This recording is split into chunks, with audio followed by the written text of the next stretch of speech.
All right, here we go. Welcome into the Bite Me podcast. And I always promise this, and it tends to always deliver lively, fun podcast today. A lot to cover. Our guys are all present and accounted for. First time for everything.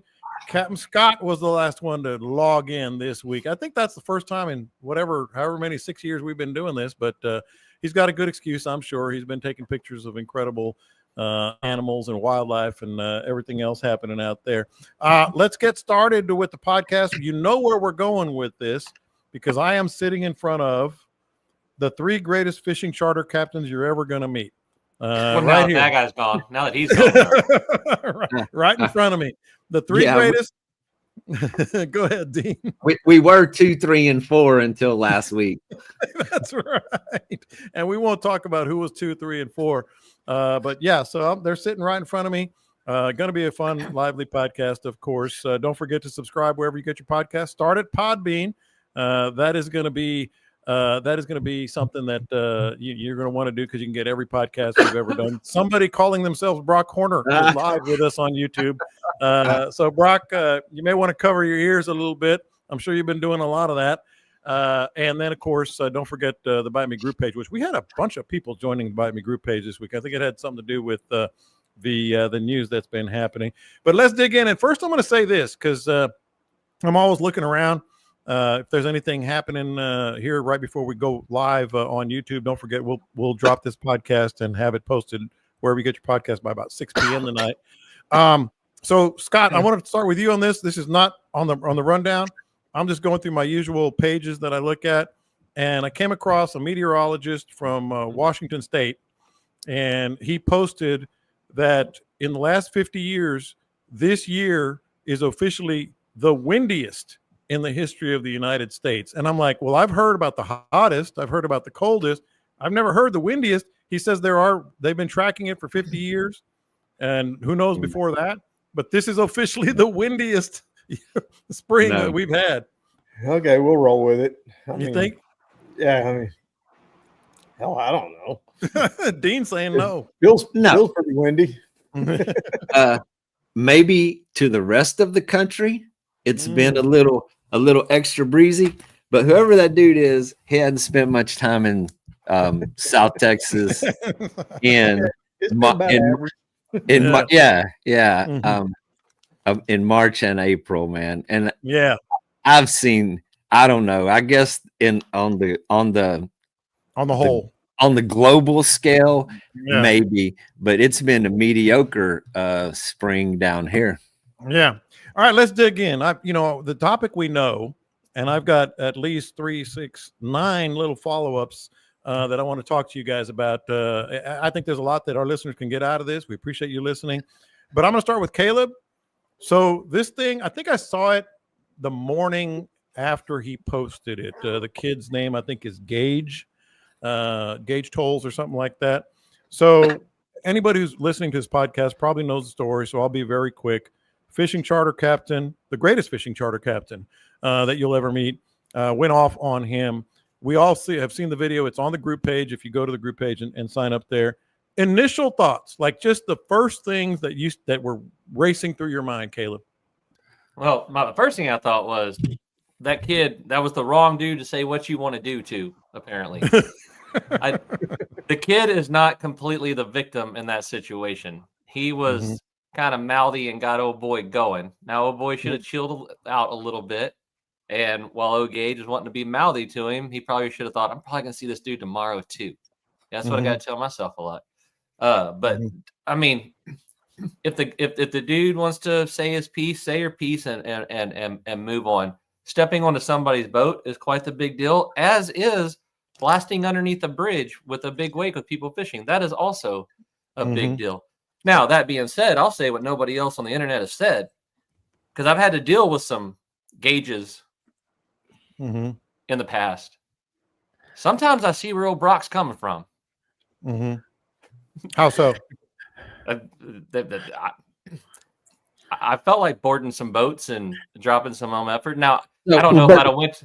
I don't know if one thing that hasn't been really discussed, and Scott has spent enough time over there to know, the Florida fishing guide culture is very different. They take their hostility as a badge of honor. They are more willing to have that kind of behavior. They pull guns on each other. And I've seen guides display their guns as they're getting on and off the boat. It is a part of their Billy Badass. I'm the most amazing. I'm the biggest. I don't know, what do you call yourself? The greatest in the world. The greatest fishing charter captain you'll ever meet. And willing to throw down. There's just even the guides take it as, I mean, they have reputations for being rude to their clients on the boat. I mean, I have heard this repeatedly. Somehow the culture in Florida with fishing guides is just different than the culture in Texas. And maybe, I don't know. I don't know why, but it is just that way. Yeah. So there's a whole bunch of Brocks out there. This is not a unique individual. This takes place. And if you would have seen the culture of fishing guides, even here in Aransas Pass 20 years ago, I saw many fights at the boat ramp. I saw plenty of confrontations that really, I don't know. I guess everybody's armed nowadays and everybody's willing to back off a little bit and not go to that level. But there were a lot more. I had a knife pulled on me one day, and I don't know if I've told that story. I happened to have a deputy sheriff on the boat with me that day. We were running down the sailboat channel. The dude thought I ran over him going in. We fished, not very long. Nothing was happening. Turned around, came back out. And I mean, I'm running up on step, moved over to the other side of the channel. The dude was personally offended, even though it's the same thing that happens every day. He cranks up his boat. He comes charging at me and pulled right up to my boat, just like that incident happened. And he brandished a fillet knife.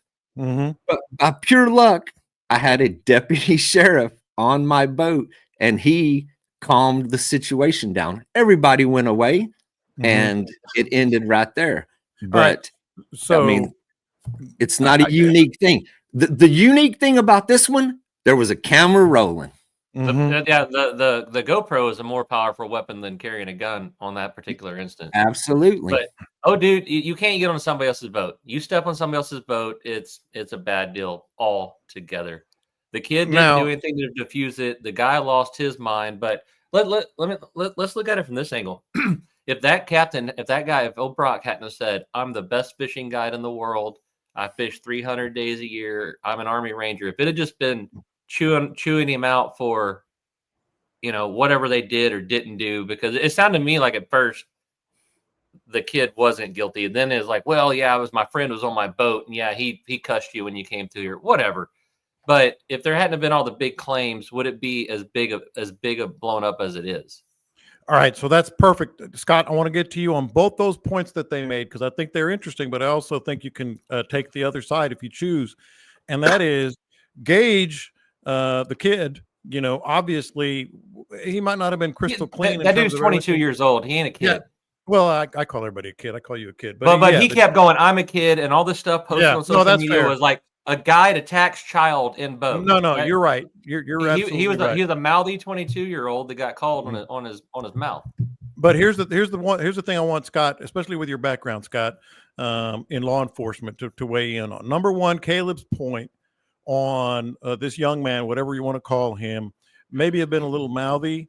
A lot of guys are mouthy on the boat. I'm mouthy on the boat. Sometimes I just say it to myself, and that doesn't, necessarily. And the second part of that is old Brock did come up to him and whether it was just verbally or whatever, kind of challenge him. And then the second thing to what Dean said, you can comment on the Florida culture of guides and all that, but that doesn't make it right, No, it doesn't make any of it right.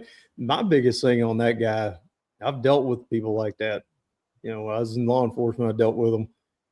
That guy was unhinged, man. I mean, you can watch that video and see the clips and whatever. That dude ain't right. There's there's a screw loose in there. You can't get to the point where that one little section of it where he's just standing there stomping like a 2-year-old. Mm-hmm. He's got his arms in front of him and he's got his little fists going and he's just stomping. I mean, wow. I mean, Yeah. I've been pretty mad a lot over the years, and I don't think I've ever been where I just lost it like that. Never. Stomping and yelling and screaming like a little 2-year-old. The biggest thing is he pulled his boat over there and got on the kid's boat or the young man's boat to make Caleb happy. Oh no, you can say kid all you want. I'm just clearing up that this wasn't a 15-year-old. Yeah, I mean, yeah. And if you listen close in the thing, like Caleb said, he denied everything in the beginning. Then he took a little culpability. Then he took a little more, and then he put it on his buddy. Yeah, it was my buddy that was on the boat. That's fine. I mean, it can be whatever. We can have arguments. I've been in arguments. We've all been in arguments. You can't take it to that next level. You can't come over there and start getting in the kid's face and then get on his boat. And he drove the boat over there to get into a physical confrontation. The kid didn't approach him. The kid was like, "Hey man, just leave. I just want to fish." He said that a couple of times in the beginning. It was stupid all the way around. And arguments out on the boats and on the water are pretty stupid for the most part. I see it all the time. Just like Dean said, I've seen a million of those. I've had a couple of guys get on me back at the ramp. A couple of guys who were friends of mine, jump me back at the ramp and start yelling about I was in their area. I didn't see any signs, but there wasn't no street signs. But now there's something basically wrong with that fishing guide. I mean, he's got problems. Well, his rap sheet backs that up. I mean, his rap sheet's pretty incredible. There was because Mike and I went digging a little bit because that's just what we do, and Mike has the clearance to do it. The dude was not a Ranger, however, he was attached to I think 43 Bravo, which is a Ranger crew. And he did, and there was a stuff on social media that, he was just an HR guy. He did have 3 combat deployments and PTSD listed on his, military stuff that the right people can look at. So that it's not an excuse, but at the end of the day, you can't step on somebody's boat. You can cuss them pretty freely, but you step on their boat, and that's a problem. And why that kid didn't punch the throttle and dump him when he got on it, I don't know. That was my first thought. As he was getting on the boat, I was thinking, he's fixing to punch the throttle, and this guy's going in the water. And then he didn't. Yeah. Then he got to the front of the boat, and he's standing in the front of the boat. I'm like, just throw it in reverse, dude. Dude, I'm very experienced at slinging people off a boat with the trolling motor. Yeah. Got him. See ya. It happens quick. It's easy. Yeah. So Dean, he was hit with felony burglary charges, but the investigation is not over. U.S. Coast Guard and Florida Fish and Game are investigating as well. My question for you, I'm going to get to what could happen with Scott because of his background. My question for you is, how the hell did this guy get a license? Man, somebody wasn't doing their job. I mean, it's just he should not have had a license, or if he lied that good. And who says he did? Who says he did have a guy's license? And that's another question. Did he have a current license? Was it revoked and he's just still out there running around, as if? We don't know that yet. I don't know if it'll be made public. I haven't dug too far off in it because I have a relatively clean record.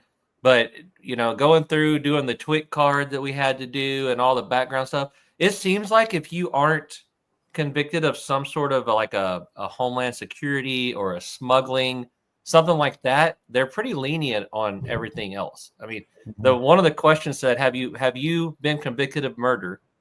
Which I'm like, oh, that's probably. And then it says, and if so, was it in the last 3 years? Oh my gosh. Yeah. So I think I think to get a Coast Guard license to run a boat, I mean, let's face it, most people on them boats ain't the squeakiest clean dudes. And not just I could be wrong, but judging by the people I went to captain school with and the people that I see up at I just had to go redo all my stuff here recently. The people I see up there, it ain't just the guy that drives the boat that has to have the merchant mariner credential. There's You can get an MMC for being a cook. You can get an MMC for all kinds of stuff on the boat. So I think that they're not overly strict on any past convictions. Now the dude I think he had assault on there. He had some real stuff on there, but I don't think that's stuff that keeps you from getting an MMC. If you've had, so you renew every 5 years. Within that 5 years, they're going to ask you, have you convicted of a felony? Have you had a DUI? All of those things. And if you have to, it's reported, and then you can get a waiver, but it's not easy. I mean, you have to go through a lot of steps. If it is detected, if it is found, if they didn't research it, if he said, no, man, I didn't do anything for 5 years, nobody researched it, then nobody knows. Boom, here's your license. Have a good 5 years. Come back and see us. But no, if any of those things would have popped up, he should not have had a license unless he went through some very extensive steps to get those waivers and get his license back. And to clear up what Dean's saying, when I had to fill out my stuff, it says, have you been convicted of this? It only counts for since the last time you got a license. So if he made it through the first time, he never has to answer yes again. It has this happened in the last 5 years, 5 years. And I mean, he had it in every 5 years. Yeah. If you looked at the report, he did. All right, Scott. So back to your old job. What could happen here? I mentioned U.S. Coast Guard investigating, Fish and Game investigating, and obviously the felony burglary. From I think it was the county police. What could happen here with him? Generally, the higher ones like Coast Guard, they're going to defer and they had big meetings about this. I guarantee there was a whole lot of meeting going on before they filed these charges. The DA's office, probably a federal prosecutor, the Coast Guard, the state, they all went and looked at it, and nobody else really wanted it, would be my guess, is those higher ones, the Coast Guard and the county and the state went, county can handle this, and let the county do it, or the city or the county, or but the county does not regulate his Coast Guard license. The Coast Guard is going to deal with his Coast Guard license. Right. That will happen later, but that's not criminal. On the criminal side, do you think, Scott? Do you think there's any chance he loses his MMC? Absolutely. Hell, I'll tell you, there's a great chance he loses. Oh yeah, it would be. But on what grounds? It's not always about the law and all that. It's about black eyes. Sometimes, if that hadn't been on video and it hadn't gone viral and it hadn't done any of that, they got a report of this happening, and it was, they had witnesses. Yeah, he got charged. Okay. The public didn't really know about it, and the Coast Guard might give him a waiver. They're not giving him a waiver on this one. Yeah, it ain't gonna happen. That's a felony charge. They're not going to give him a waiver off of that felony charge. They're going to revoke his license, or at least suspend it. I'm sure it's already suspended. And then they'll find a reason not to allow him to have a license, because let him have the license. Say this all blows over and say, he hadn't done anything bad on the boat in the past, or whatever. Yeah, let him keep his license. Then the next incident happens and he pulls a gun and shoots somebody. Yeah. And that's a huge black eye on the Coast Guard. Oh, y'all gave him his license back? That's what's going to get him worse than anything. Well, here's the other thing for Caleb and Dean. It's not just the video, as Scott alluded to. They were interviewing people, including people on his boat, which also means they were getting, did he run through that bridge, at full throttle or larger throttle? Has he done this before? What exactly did you see? One boat with the lights apparently on, one without, and he still ran through. So that's where I'm going with this. Like, it's not just that. It's not just the PR hit that they're going to take. It's like, it's not just video. I mean, they talked to these guys and they got it out of them. Yeah. He's unsafe operating of the boat as a licensed captain. Yeah, He can get hit with that too. But if they didn't witness that, if law enforcement didn't witness the infraction and you're just going on a complaint, it's going to be much more difficult to get an official. They interviewed all the guys on his boat, and apparently those guys rolled up. Well, and things were said that implicated it on the video. But I don't think those guys were on that boat in the morning when that took place. Supposedly he went back in, picked those dudes up. They were going out in the afternoon and spotted this guy later in the day and then followed up on that. But that's hearsay on my part. Well, he said it himself. I almost hit you. You don't almost hit somebody whenever you're not throwing a weight. Right. Yeah. Like all the stuff that's brought up. I mean, even, hey, somebody on your boat cussed me. I almost hit you. It was all said. Yeah. And dude may end up in court with a lawyer in front of a judge. Yeah. And I'm sure Scott knows more about that. Well, the other thing that's funny to me and peculiar, those were his buddies. That wasn't those weren't clients. Those were buddies. I guess one of them was doing some social media. One was a cameraman, whatever. And Scott, if they're his friends, they've seen him go off before. Anytime somebody commits a crime, and this, I'm preaching to the choir. That wasn't when they get caught. I guarantee you that wasn't their first time they did that. This wasn't a one-off deal, and you could tell by his buddies it wasn't a one-off deal because they all just sitting there like nothing. And there goes Brock again. And one dude just turned his back to the whole thing and just sat on the edge of the boat and just turned his back to it.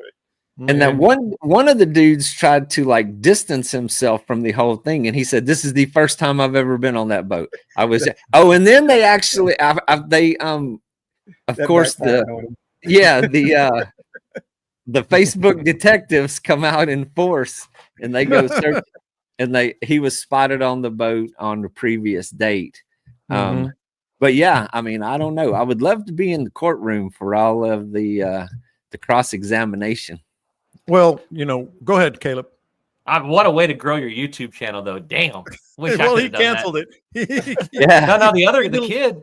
Oh yeah, the kid. Yeah, the Gage is fine. I saw this. I don't know if you saw this. He had at last check a couple of days ago, 400 people contact him about wanting them to take him to take them fishing. So he should get his license. He may become the greatest fishing captain ever. He might. I would start a charter company, call it Greatest Fishing Captain Ever, and just ride it. I would hawk to a girl this thing until it was dead. Yes.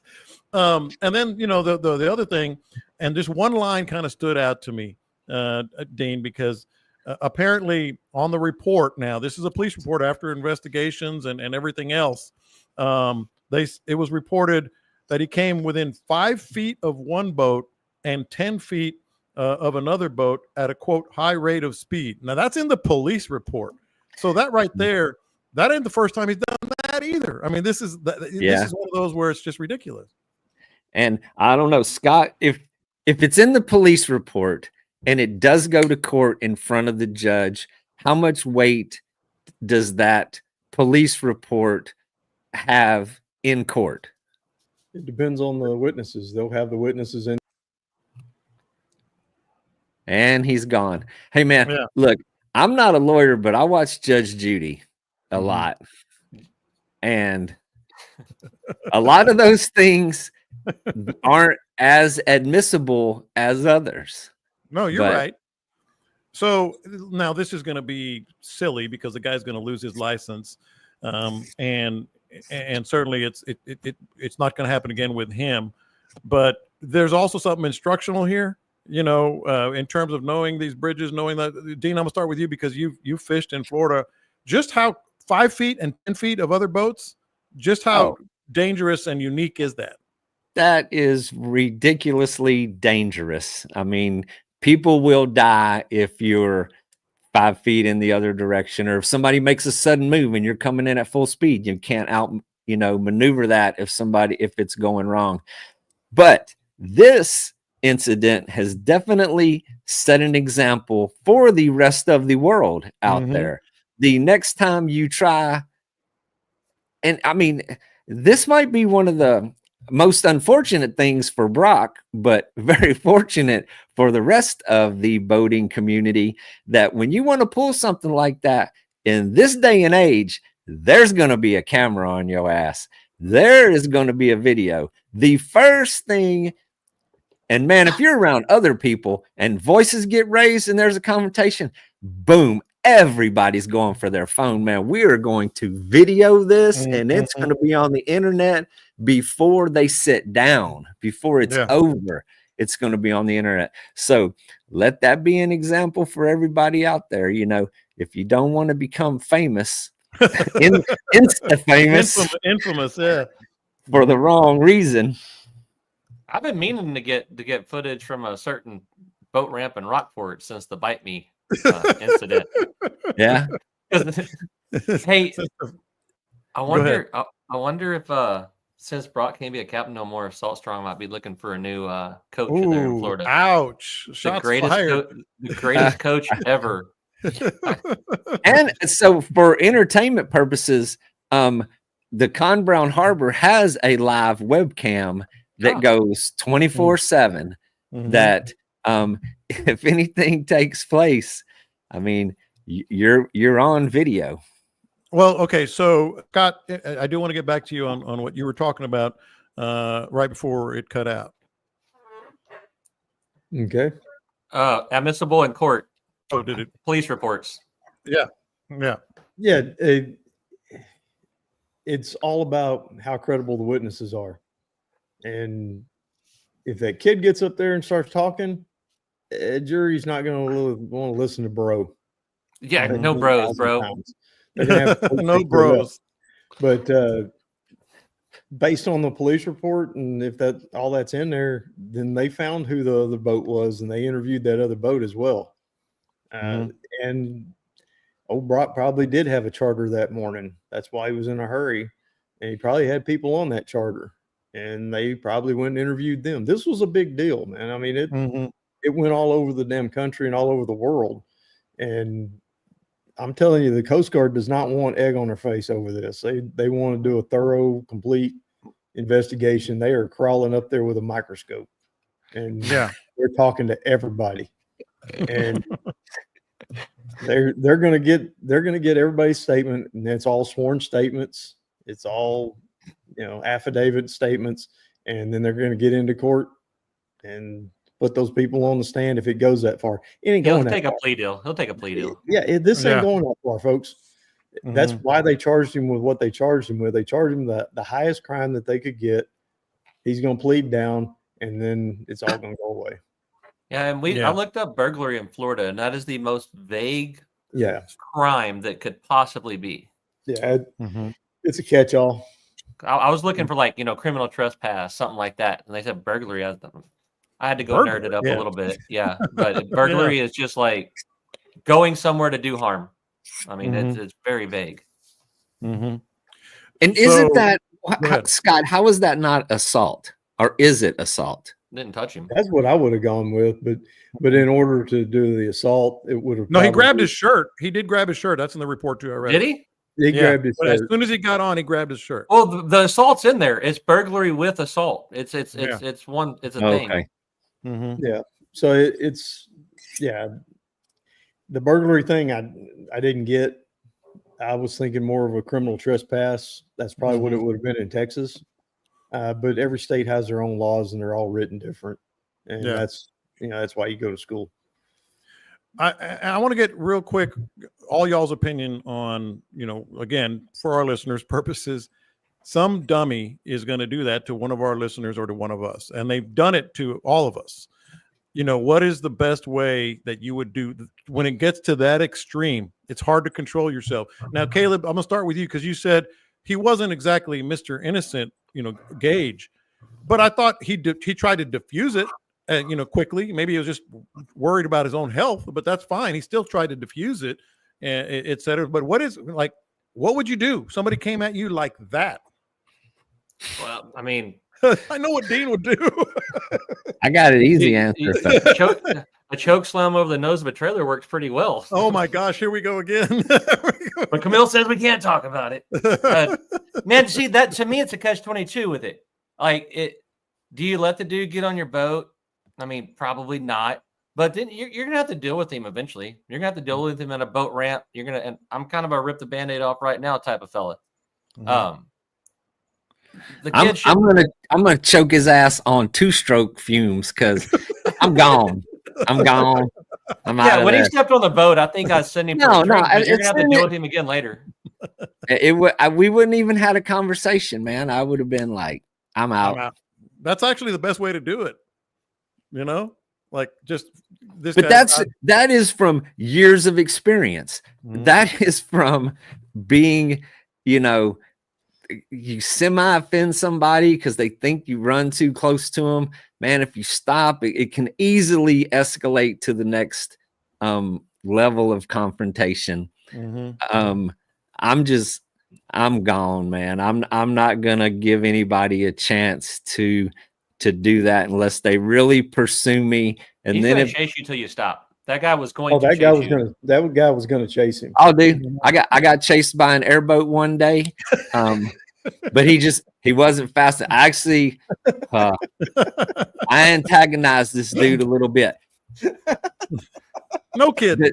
This dude on this airboat, he chased me from BNR Flats all the way to Corpus Christi Bay. And I took him out in the deep water. I was like, okay, let's see how far this dude is This willing is to take me. hilarious. He's bouncing around on the deep water. So I took him in deep water because I knew the airboat wasn't going to perform out there to that level. And so I went all the way to the point of Ingleside, and then I turned into Ransom Flat or Dagger Flats first. And I turned in, and I was just zigzagging through some islands, and I was like, well, let's see who runs out of gas first. And and then eventually I did a couple of zigs, and he didn't zag, and I got behind some islands and lost him. But it was entertaining. I mean, I even would slow down a little bit and let him catch up on me, and then I'd take off again. You're teasing him. He was as irate as Brock. This dude. What happened? Now we got to know what happened. Okay, so I was coming under the bridge from the Lighthouse Lakeside, under the bridge at BNR, and I was coming down the channel that parallels right there. There was a barge, some kind of a work boat in there, and the airboat was, I don't know if he was working with him, but he was up against the barge. And when I came through there, and I mean, you know, I got a flat bottom tunnel hull. When my boat is up on step, it doesn't make a wake. I mean, it does not make a wave. But as I'm coming around the corner and I'm at full speed and I move over and I'm just going to run through there, the dude starts like flagging me to slow down. You know, he's giving me this slow down sign. And I ran plenty of distance. I mean, not unsafe by any means where I was within any kind of danger zone. Move over to the other side. And man, this dude just shoves off, cranks it up. And I was like, man, what is this guy doing? And then I took a left in the sailboat channel and then, boo, here he comes. And I was like, man, and he was screaming and yelling. And I was like, all right, that's when I said, let's see how far this dude's willing to take it. And then I went all the way, man, from the bridge to the other end of BNR, man, it's 3, Take him to the 4, surf. 4 miles. No, Well, I was going that way. And then, so from there, I just jumped across the sandbar, straight across the Corpus Christi ship channel to Corpus Christi Bay, around the Spoil Islands, around Ingleside to Dagger. And then I lost him at Ransom Flats, and I was like, shit, I'm home now. So I'm gonna go get a sandwich. Yes. But that's my technique to avoid confrontation. All right, so Scott, go ahead. I'm fairly calculated. Believe it or not, my mouth, I've had to defend myself a time or two. Get out. And most every time I've had a plan before it happened. And the real key is when Brock had 1 foot in his boat and 1 foot in that kid's boat, that's when you meet him and put him back in his boat. And them other dudes in that boat had no intentions of backing him up. They wanted this to be done. Yeah. But when he's off balance right there, you better catch him there. Don't let him take that extra step. But you better catch him there and something hard if you got it. So what's your best story like Dean's? Who, me? Yeah. Camille said we can't talk Yeah, about he it. can't tell it. No, not that one. Anything but that one. I know I there mean, are others. The last time I actually got my ass kicked, I was like 13 years old. I can tell that one. My dad had given me this Were you pump me on a up boat? speech about no. My dad had given me this pump me up speech about, son, you got to be a man and don't take nothing off of nobody. And so like, all right, yeah, cool, Dad, I'm down. And we were at this rodeo, and my dad he's about 15 yards away, and I'll never forget it. He's leaning up against the truck, sipping a little thing of milk, little cardboard thing of milk, and me and this kid were sitting there. We were roping the dummy at a rodeo. And I decided to get mouthy because this kid irritated me, and I wasn't going to take nothing off nobody, just like my dad said. And if this goes wrong, my dad's right there to back me up. And as I was on my back getting my ass beat, I looked over, and my dad's still sipping the milk, just watching it. Some lady came by and broke it up and chewed my dad for letting these two boys fight. And it wasn't much of a fight. I was getting the hell beat out of me, and my dad just drinking the milk. Like, hey, also, son, that's another life lesson, too. Don't start something you can't finish. Yeah. There's my story. All right. So My dad, well, Go ahead. my dad, a short story, but yeah, I came home all beat up one day and looking for sympathy from my dad. And that's what he told me. He's like, if you're going to be out there playing that game, don't come home crying to me. And yeah. All right. So now it's time for the voice of reason. those are good daddies. I think it's the voice of reason with Scott because I know, like, people when they see you out on the boat and they get mad at you, Scott, they don't know that you have a badge. And I'm curious on your story, similar to that. And then this all started with how to handle the confrontation for some reason. So I'll leave it to you on that. I really haven't had any issues on the water. Honestly, I mean, He's Mr. Nice Guy. I'm much nice. I yelled at one guy, and he flat deserved it, and he knew it, and he ducked his head, and he's another guide, and he damn near ran into me, and we were close enough to board, and chose not to, but he come flying in when the jacks were running at the jetties, and he just had his head up his butt. But the other ones, in my previous deal, I won. I mean, there wasn't no. If I was losing, I cheated, and yeah, exactly. Let's just be honest. I had escalation of force on my side. Yeah. Is that what y'all call it? Yes. It's called escalation. Proportional response. Yes. Yes. Escalation of force. So, and it came down to that on a few occasions. It escalated all the way. See, I don't yell often. If it's somebody I know, I'll call them, text them, see them at the dock, and very calmly tell them they're an idiot, as polite as possible. I generally just do the stare where you turn your head all the way as they're going. I just it makes you feel better, don't it? It does. I say a lot of stuff to myself.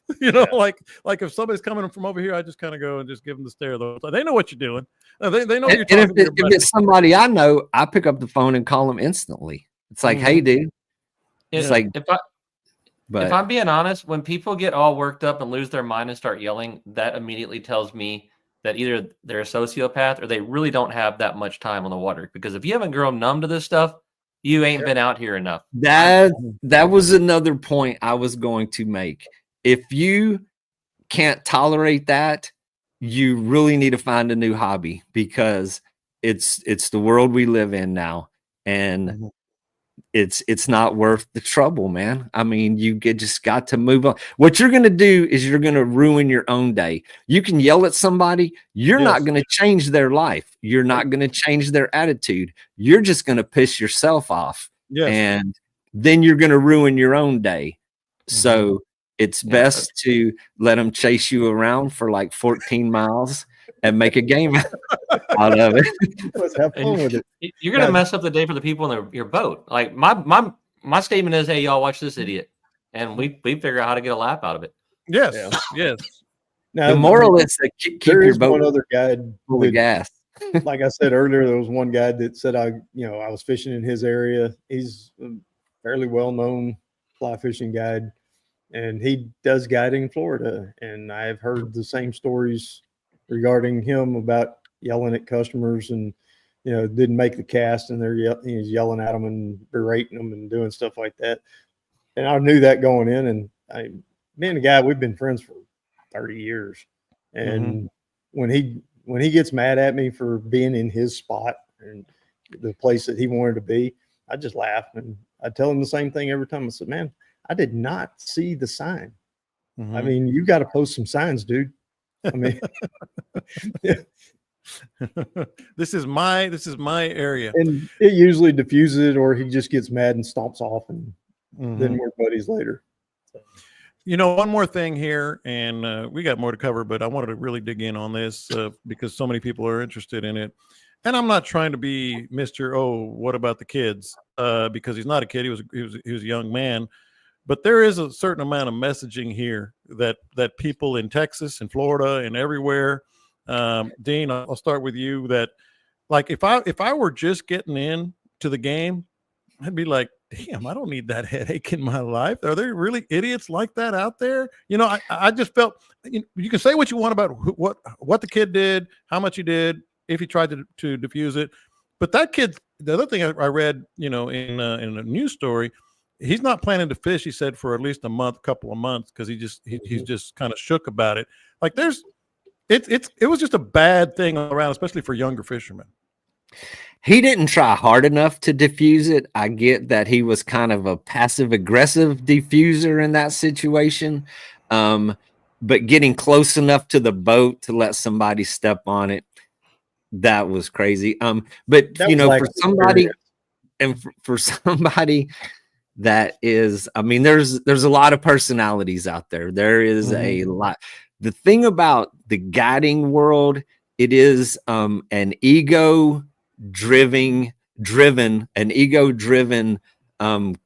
choice of work, and you're competitive. You always want to beat the other guy. So there's a level of ego and that's out there. Mixing those personalities together can be volatile at times. And then if you cross paths with that type of personality, it can escalate to that point. I hope to think that is like 0.001% of the situations that are out there. Man, got the video, got on the internet. The world we live in nowadays, 0.001% becomes 100% as soon as it hits the airwaves. And then it exposes a lot of people. But I mean, I enjoy the ego-driven maniacs that I spend time with. I'm looking at two of them right now. There's one other part of it that came out through all of this with all of his sponsors. I'm glad you brought that up. That'll show you how much ego he had, because he wasn't sponsored by most of these. No, he had them on his website as his big sponsors, and I think there was only one that came out and said, yeah, he was a sponsor. We were associated with him, and they we're quit. not anymore. The others all came out and said, we don't even know who this guy is, basically. Yeah. And he was just grabbing their stuff and putting it on his website to make himself look good.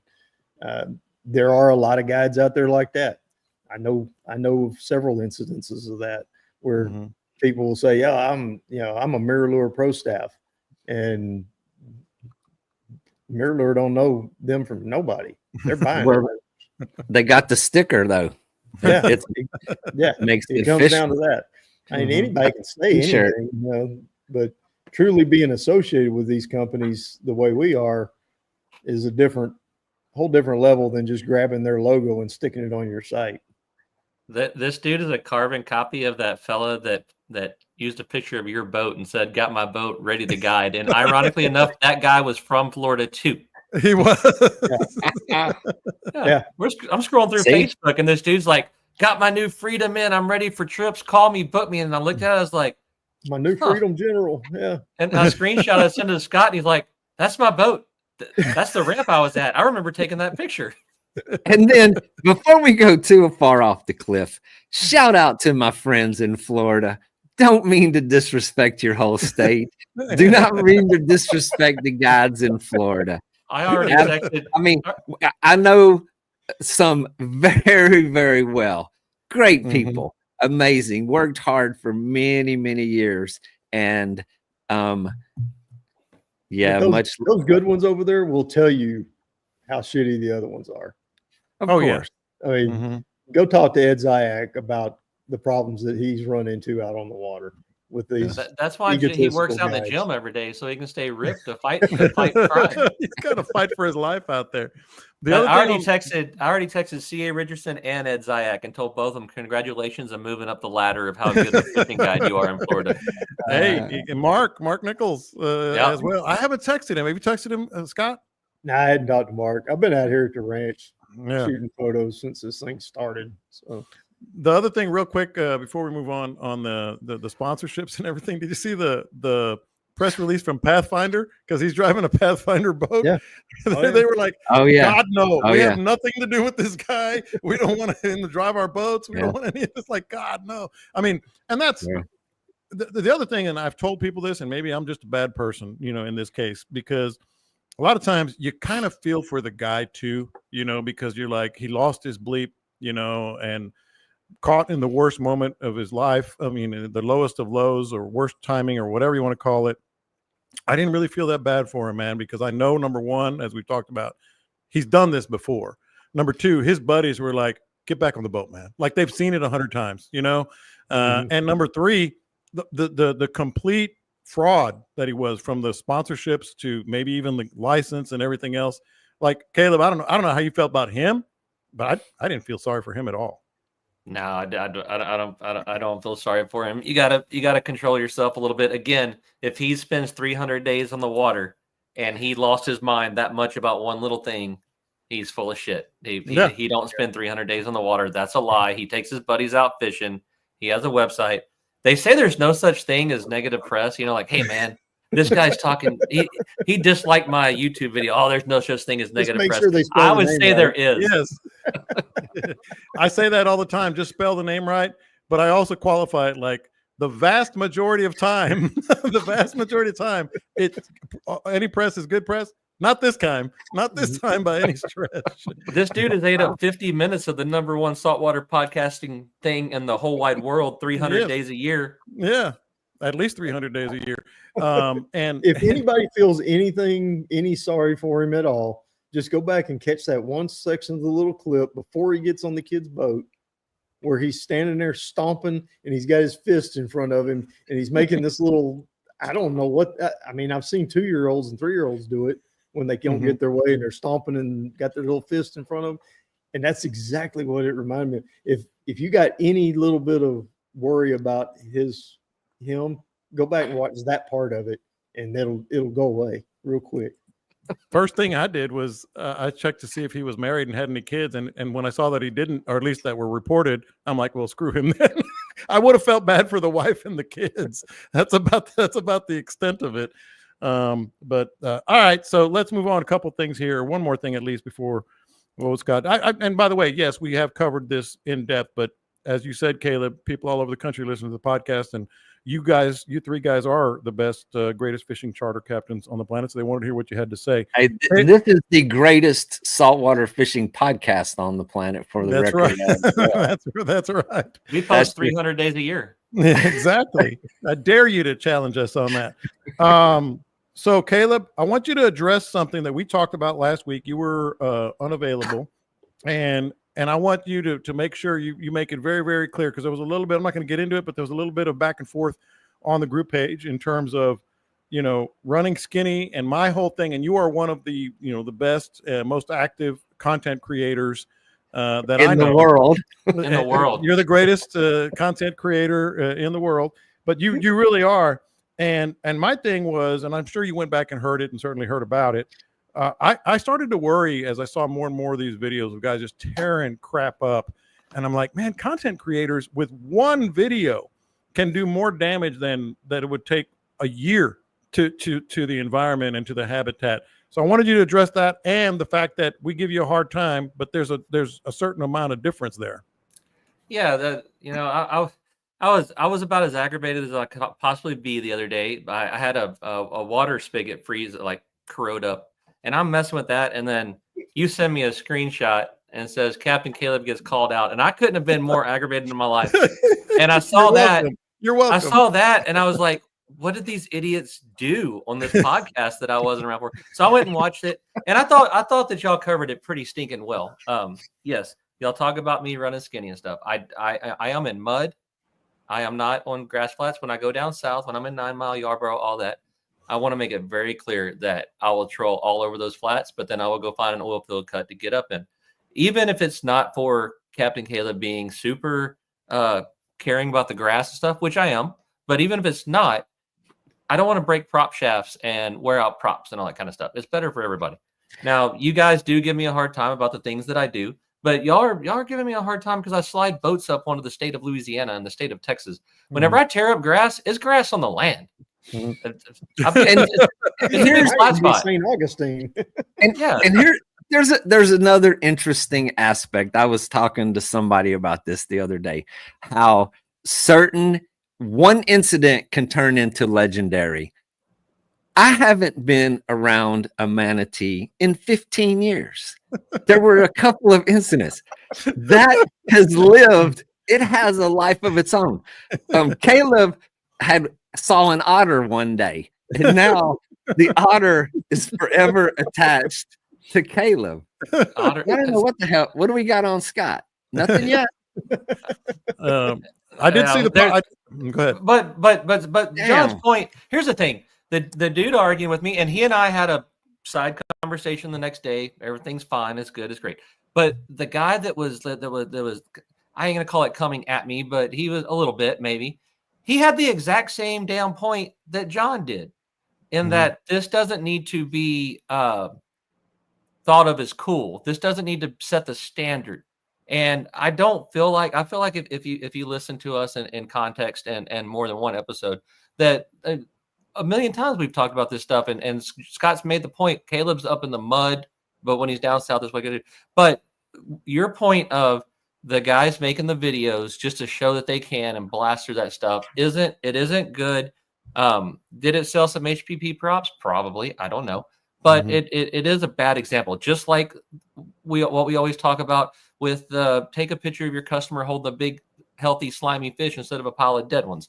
These are examples, and people are that are in positions of I don't know what the word is, but influence. And people that are in the positions of influence, need to understand that. So the guy, he had a good point. It was an awkward way to attack it, particularly whenever I'm using a Dremel to cut a water hose off of a faucet. That some idiot, when they built my house, plumbed the whole damn thing in copper. So every time I twist on it, I can hear my wall getting shorter because the copper pipe's kicking in there. I talked to him while he was at Lowe's. He wasn't happy. I wasn't in a good place. And then I said, "Ooh, Caleb!" I was instigating. Yeah, they're dragging you, Caleb.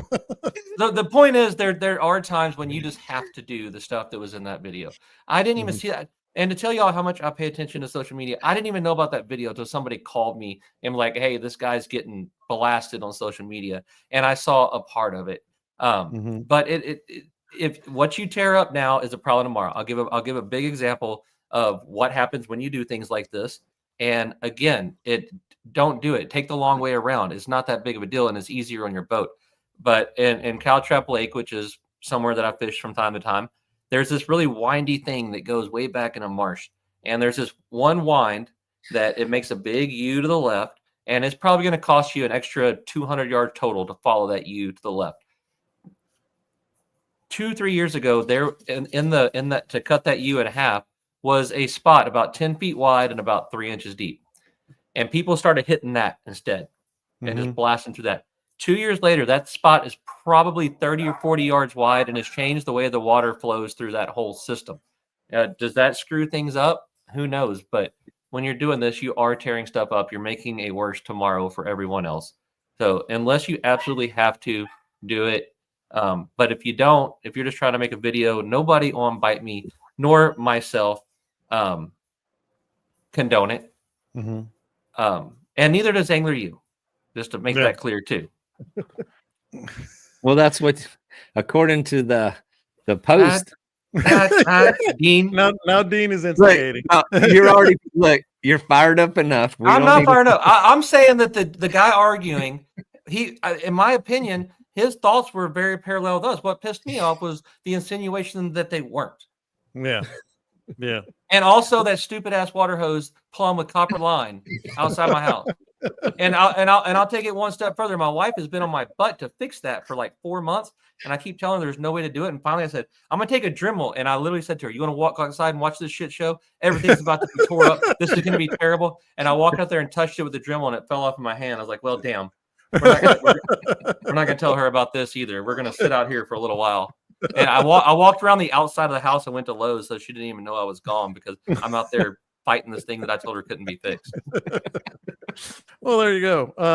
I also will say just a little sort of tidying up here for you guys.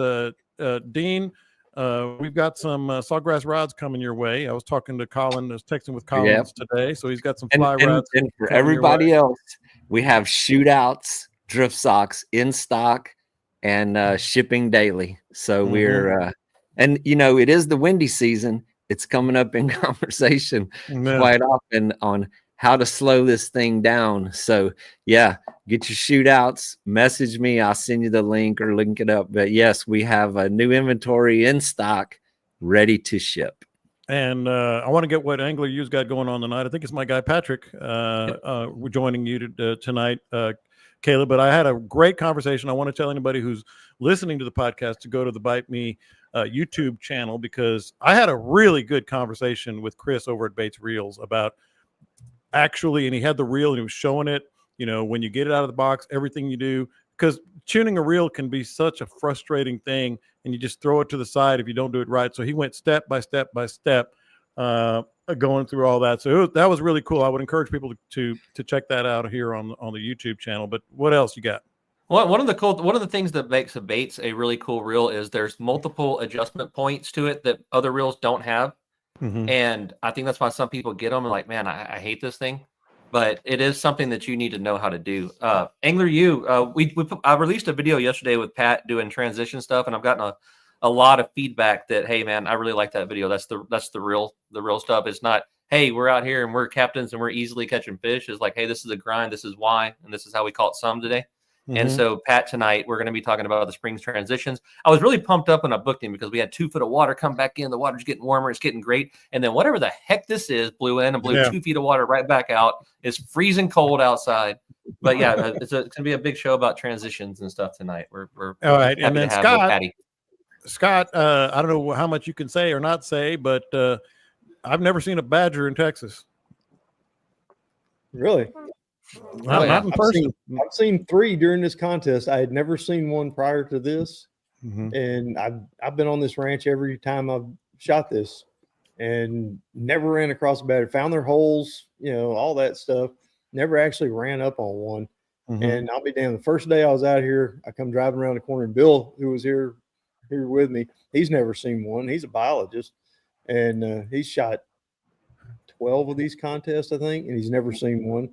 And he's like, man, I really want to see one.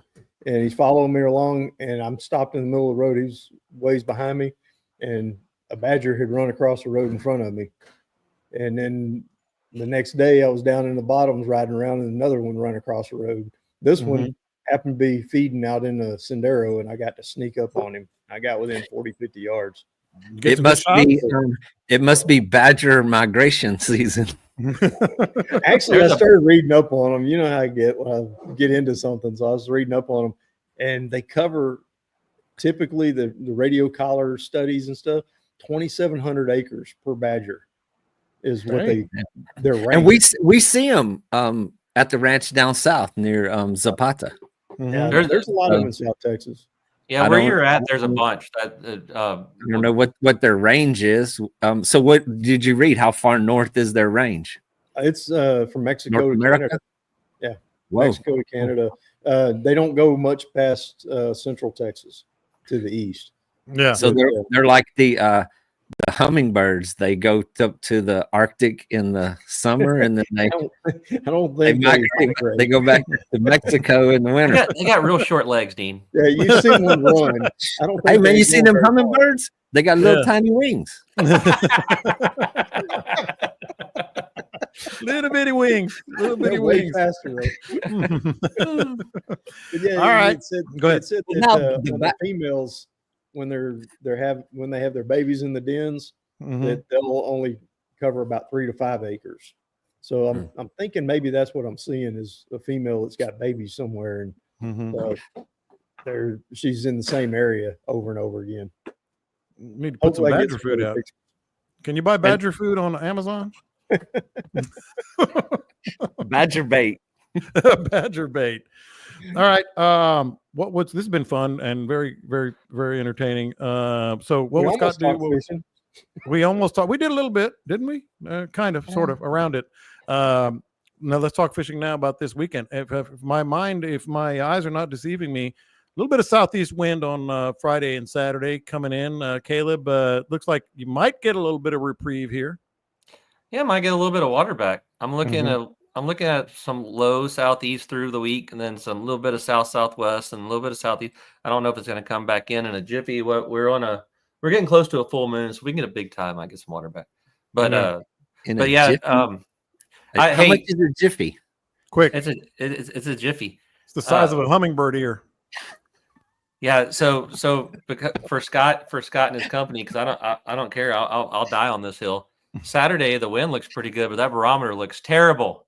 That's a bad barometer over there, isn't it, Scott? Yeah. I don't know. Friday and Saturday's wind looks great. I've never looked at the barometer in my life, but and